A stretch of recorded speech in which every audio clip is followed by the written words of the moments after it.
Today on American Outlaw, I guess this is one of the first 3-gun shotguns, right? All right, so I want to tell you how I got this shotgun, and then I want to let Ken talk about it, because when I bought this shotgun, I really thought that one day I would come up here and have Ken talk about the shotgun. So I was watching this on Gunbroker, and I can't remember how much it went for. Some 12, 15, 1600 bucks, something like that. I remember. I didn't win it. Another guy won it.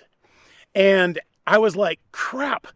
The only reason I didn't win is because I had to do something for work, and the auction ended, and that guy had just got in and got me, and I was like, crap. I really wanted that shotgun, and one of the reasons I did, and this probably won't matter to you guys at all, but my friend James Joerger had recently passed away, and he had given me a couple of guns that I'm like forever cherish. And then one of the things Ken and I had talked about earlier was I have been going back to what made me a gun guy and purchasing those guns that I had sold, or that my dad's friends or uncle's friends had, or maybe they had, that was same gun, maybe not their gun, but the guns that made me a gun guy. And we're going to go over that in future videos.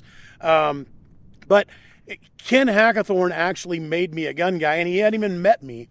And so I was like, he had multiple guns up, and I'm like, I'm getting one of Ken's guns come hell or high water. Well, I missed it, and so I had saved the deal in my email, and I emailed the guy that bought it.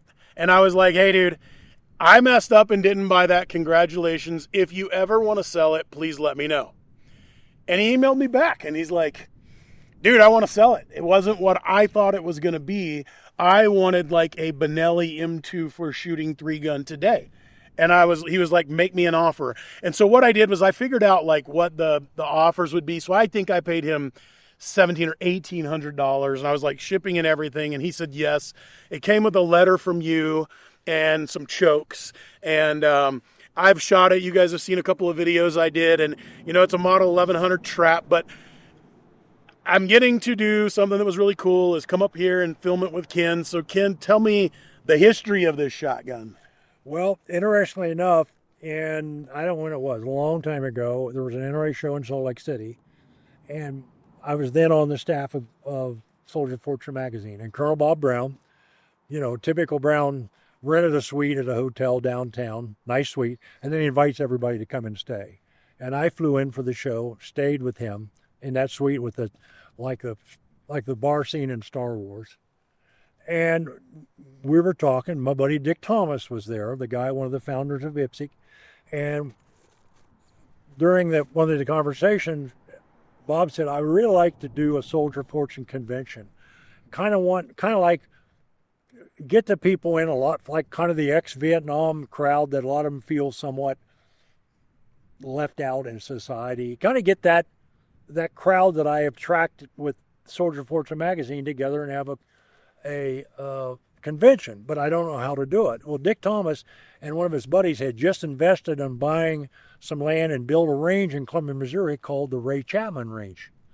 And Dick Spark realized, well, listen, he said, we can host it in Columbia, Missouri, and you can use the Ray Chapman Range, because Dick Spark realized we need to put this range on the map so the world knows about it, so people will come to take classes from Ray Chapman. Then it was like, well, how do you need a hook to get people to come to a convention. You need something to draw them. I went, I've got an idea I've been thinking about. A 3-gun match. You shoot pistol, rifle, and shotgun. Nobody had done any of that before. And you do it in what we call a tactical format. You're not shooting sporting clays or anything. You're shooting basically combat stages involving all guns, sometimes with multiple guns. And I explained what it was, and I conceptualized and came up with the idea, but Colonel Bob Brown is the guy that put up the money. He put his money where the mouth is and said, I'll do this. And he said, well, how do you get them to come to the match? And I said, well, fun. It's something nobody else has done. Number 2 is you make sure there's enough prize money for the first place that they'll come. And he said, well, what's that? They came up with $5,000 first place prize. Back then, that would be like offering $50,000 today. I mean, that was a huge amount of money. Sure enough, hosted the first match in Columbia, Missouri. All these guys showed up. the shooting world showed up. The first match we put on, it wasn't perfect, but it wasn't bad. But part of it, probably don't realize, originally the concept was your shotgun score was worth 25%, your pistol score was worth 25%, your rifle, which is your primary weapon, was worth 50%. Anyway, so in the concept, along the way, and the matches started, that kicked off the whole three-gun movement in America, was the Soldier of Fortune three-gun match. My buddy Wayne Novak, who was, by the way, was more into shotguns. He was a hell of a trap shooter than he was into building pistols, but he got into the 1911 business and built a huge business around that. But I was like, well, what kind of shotgun do you want? So he and I kind of combined, well, here's what would be great. Certainly a semi-automatic has advantage over a pump gun. Barrel length can't be longer than, like, say, 22 inches. You can have a magazine extension on it. It can't extend beyond the barrel, but you can only start with 5 rounds in a gun, which is the typical 870 in your rack in your patrol car. You had 4 in a magazine, and if you put 1 more in, you could get 5. And remember, the shotgun was the police support weapon. That's why I included the shotgun. Anyway, so we started talking about what would be the perfect gun and what would you want? And I said, well, at that time there weren't any Benellis. 1100 was probably the best semi-auto loader. Browning Auto 5s were okay, but they just kicked the snot out of you.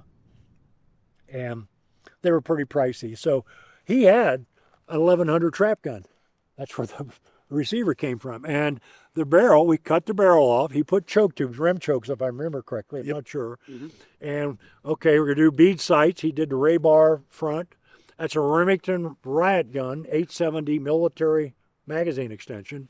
He did cut the grooves in the stock, picked a good piece of wood. It had a fairly new pad on it back in the day. It's hardened up with age.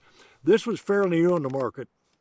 That was a new thing he bought and put on it. Large head safety. And he relieved the forcing cone in the shotgun that theoretically give you better patterns. And that became my Soldier Fortune 3-gun match. Initially, I didn't shoot it because I was running the matches.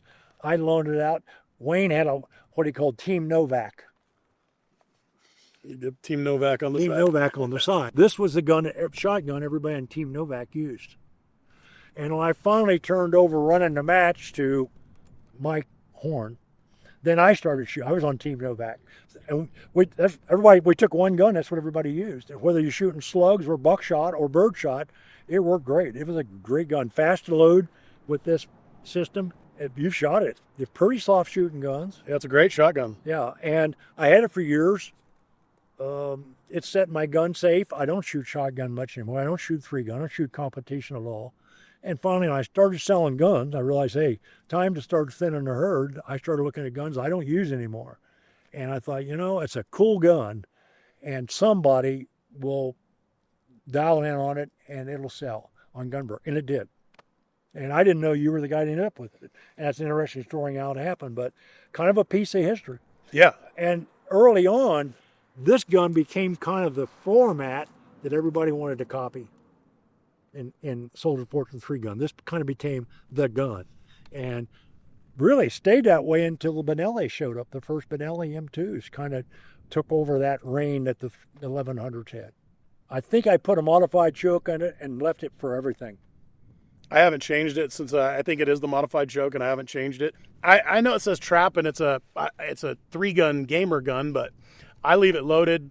And, if you came into my house, you're going to get the shotgun. So I think it's I've never had a hiccup with it. I know a lot of times back then, the 1100s had hiccups. Well, you have to maintain them. Yeah. That gas system, you got to clean them. There's O-rings in there that periodically you have to replace. Most guys' problem is the trap shooter, the ski shooter, never cleaned them. They never lubed them. They shot the snot out of them. And then they say, well, it's not working reliably. No kidding. It's an auto-loading firearm. It needs some maintenance. And it's amazing how many shooters do not maintain their weapons, as you know. It's just, you get around the 3-gun crowd, it's amazing. You say, the guy who's going to win the match today is not the guy that's the best shooter, it's the guy whose guns work every time. Yeah, sure. So anyway, cool gun. I'm glad you got it. Yeah, no, that's awesome. It's a piece of history, 3-gun history, where it started. Remember what year? I'm going to say around 80, 81. I'm not sure. It's about the time I was born. Piece of history. All right, thanks, Ken. Appreciate you.